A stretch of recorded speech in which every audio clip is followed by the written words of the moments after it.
Hi, lovies. It is Nikki Nash, and I was just really inspired by some conversations I had with friends today to do a quick live. I know it's usually later than I typically do one, and I figured I'd pop in, do it now, and then anybody who's having dinner or sleeping, it's like one of those weird hours, and I know you're all over the world.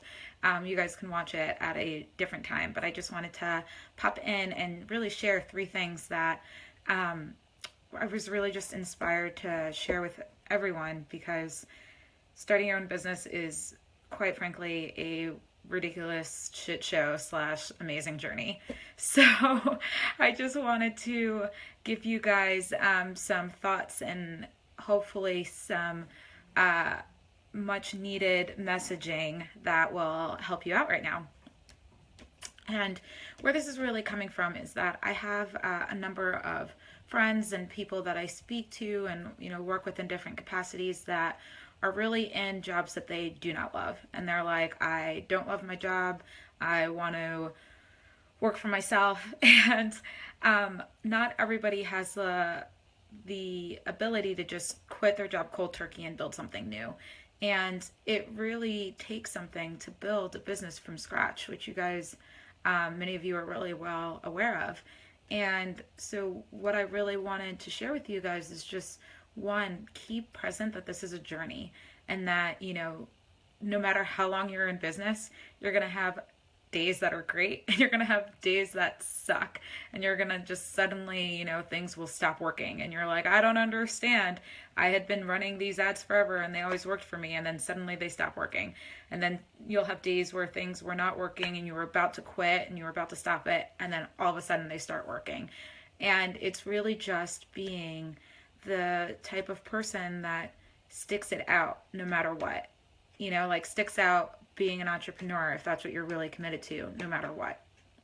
Now, I'm not saying like if a bad decision's in your like something that's not working from a marketing perspective and you've had it run for like 2 weeks or a month and it's not working for you, then I'm saying just keep it running and stick it out.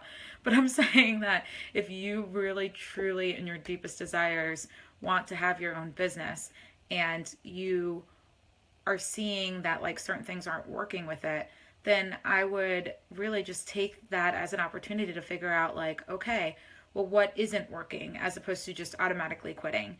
And, when you're in a service-based business, there's just so much opportunity for you to really connect with people and provide them something they need. And as long as that need's out there, then, like just keep, staying positive and staying with it. And I was just like, speaking to people today where it's not like anybody was looking to quit, but it was just really getting present to how hard having your own business can be. And as we start getting to the holidays and people are like, I gotta buy gifts and I need this, that, and the other, and certain things in my business aren't working, or maybe you're getting towards the end of the year and you thought you'd make a certain amount of money and you haven't yet. That's okay. It's honestly okay. What there really is just go, okay, that didn't happen, and get that you are not a failure and that like there is no you being a failure. If you could take out the sentence or like the phrase I failed or I'm a failure from your vocabulary, I promise you entrepreneurship will be a different experience, because all failure is really just an opportunity for you to learn something. And like if you kind of have the lens on or like the viewpoint that starting your own business will have failures and failures are just an opportunity for you to learn, this journey will be like way more entertaining at the very least, because you can sit there and constantly go, well, that didn't work. Why didn't it work? And really just get really curious and engaged and interested in what is and isn't working for your business, and then be able to stick it out.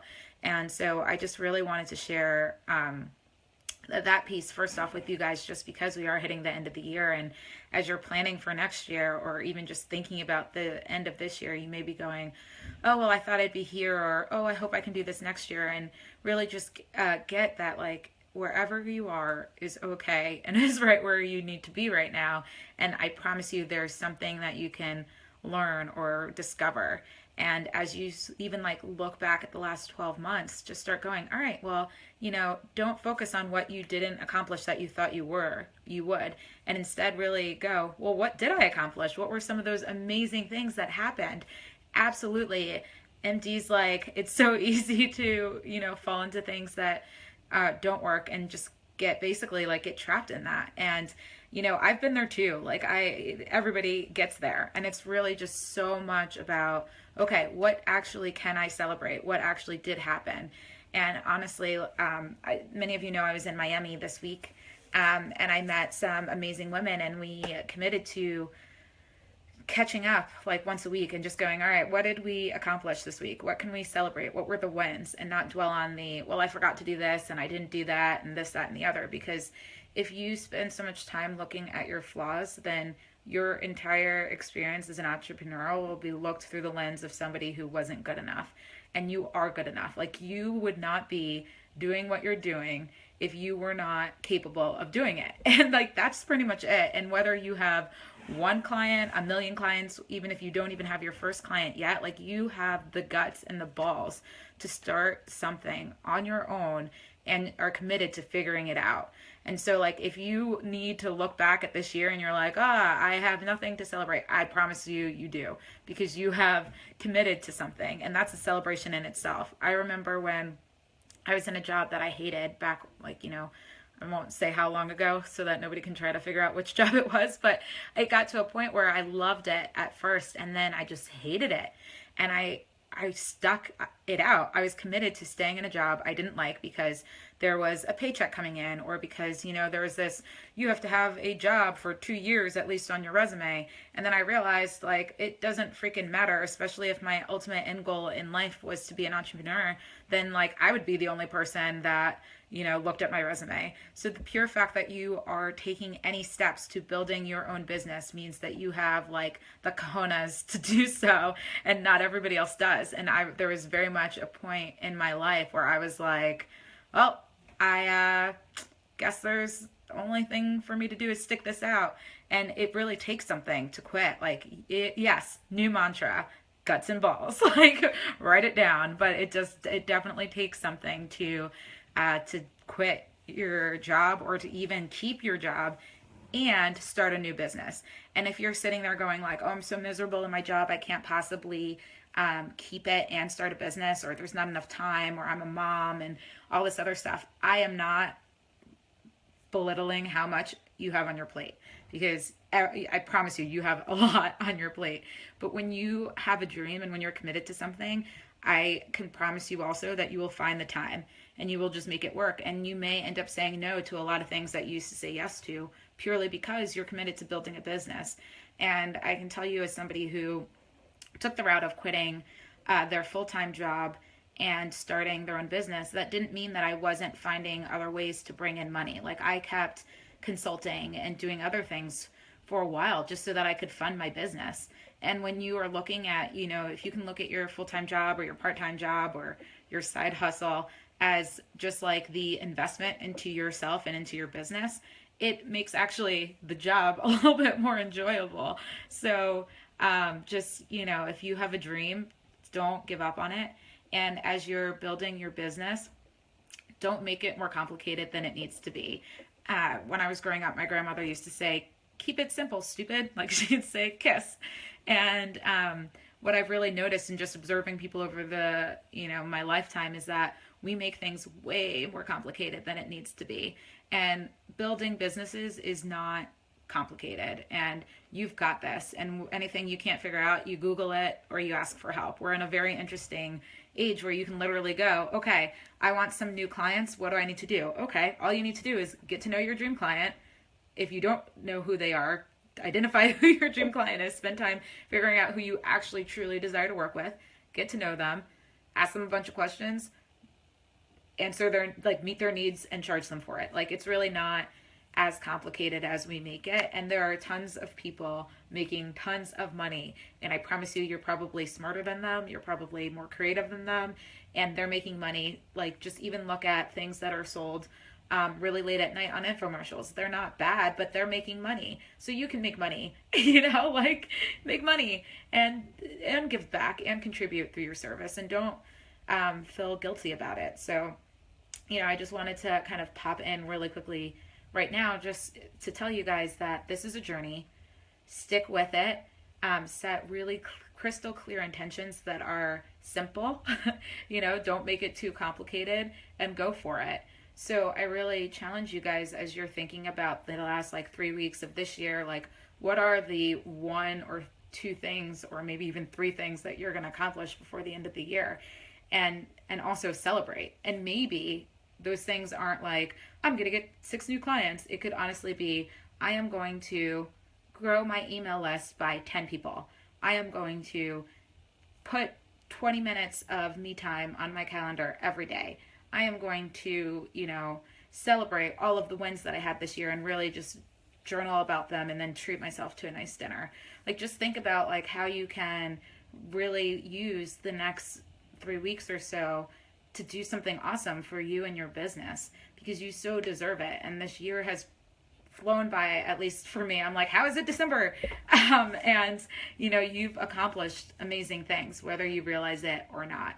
And so that's pretty much what I've got for you right now. I was just thinking a lot about, you know, about having a business, worrying about like different things, and how you can really keep this year on a high note, and how you can end this note positively. So that's pretty much what I've got. I know, hi Lovey, I know we've got some recent joins, and I was like, I'm about to end, but I'll do, I guess, one really quick recap so you guys get it, and then you can absolutely watch the replay. But essentially, I just wanted to let you guys know that you are not a failure. Failure is not something that you could ever be. All failure is an opportunity for you to learn, for you to figure things out and be curious and discover things. The other thing I really wanted you to walk away with is that it's okay to keep a full-time job or a part-time job or a side hustle or something if you need to fund your business. There is literally no shame in it. I know a ton of people that do it, and I did it for the longest, so don't even worry about that. Keep it simple, stupid, in the nicest way possible. Just like keep things simple. Try maybe 1 to 3 things for your business from a marketing perspective at a time. See what works, what doesn't work, make some tweaks, and just like stick them out until you really become masterful in understanding why something does or doesn't work for your business.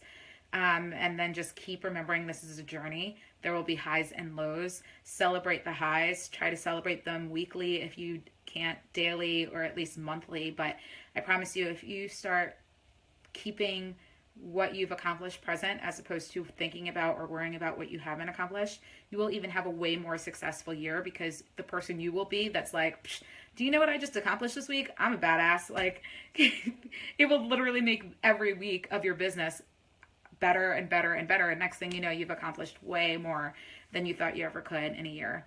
So I think you're all magical. You've totally got this. Hit me with any questions you have. I'd love it if, as you're like rewatching this video, or even if you're watching it now, if you just jot down the things you're going to do for the rest of this year to make it badass. And if you are so inspired to do so, jot down, like, you know, 1, 2, 3 things that you are really, really, really proud of accomplishing this year, because I can't believe it's almost over. I promise you there will be more opportunities to celebrate in this group. But I just love to hear from you now. And as always, love you lots. Bye.